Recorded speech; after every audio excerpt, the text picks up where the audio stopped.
Welcome into the Immigrant Podcast. I'm your boy Nikolai. I do appreciate you taking the time out to be with us here today. There's more happening in war than what's happening in the Ukraine, in Israel, of course, between the Palestinians and the Israelis. We want to talk about the Democratic Republic of the Congo. It's a big war happening in that region. Over the last 30 years, I'm going to give you a number, and it's going to astonish you. 6 million people have died in that country. Now, we don't want to confuse the Democratic Republic of the Congo with the Republic of the Congo. And that's another educational piece that a lot of people on this side of the region, this side of the world, we might not be in tune with everything that's happening in Africa. The Democratic Republic of the Congo was once named Zaire, and the name shift came sometime in the 90s. What's happening there, in simple terms, is a fight for territory and a fight for precious minerals and that are in the Congo. When you listen to the news, you might not want to say that that's what's happening, why people are fighting, but it's always the reason, the fight for territory or the fight for that region itself and what that region, whether it's economic or whether what comes from the ground itself, that's important to the makeup of what people want on this planet. The Congo is rich in lithium. It's rich in cobalt. It's rich in gold and diamonds and other precious, gems and minerals that people need to create the diversity we have now when it comes to technology. Cobalt and lithium, they're used to power our phones and power our technology, TVs and lights and etc. And that's what's playing a major role why the Congo is under so much pressure. 6 million people have died over the last, 30 plus years. I've already said that. Just this year alone in 2025, another 2,000 people have lost their lives just because of fighting that's happening for territory. I'll give you a little breakdown about what's happening and why the fighting has continued and who's backing the fighters.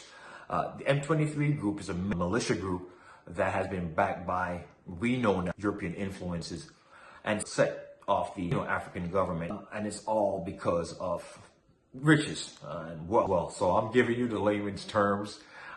It's a lot that I'm educated about when it comes to Africa, and maybe some of those other entities when it comes to media groups can't say it in layman terms. They more delve on the war and what's happening. If we remember a long time ago, the Belgian rule was in the middle part of Africa.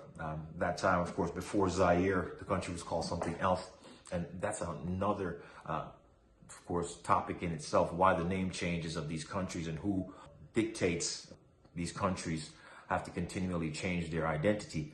But Belgian rule has been a big influence since the 1800s, 1700s, and it's still there today. And because of the everything, how the government is made up and how the politics is in the Congo and in that region of Central Africa, they've influenced other countries to, of course, fight the war against the Congo to gain region and to gain what we know is the riches of that country. Namely, one of those countries is Rwanda, and they've been backed by, we got to say, the president. He's not doing much, to bring back the Rwanda forces from going into the Congo. And of course, the finances and the weaponry is coming from Europe. And, they back one side because of one specific reason, and that's to gain the territory that has all of the best riches and the most of what's drives the African economy. Also, transport to other countries like Europe.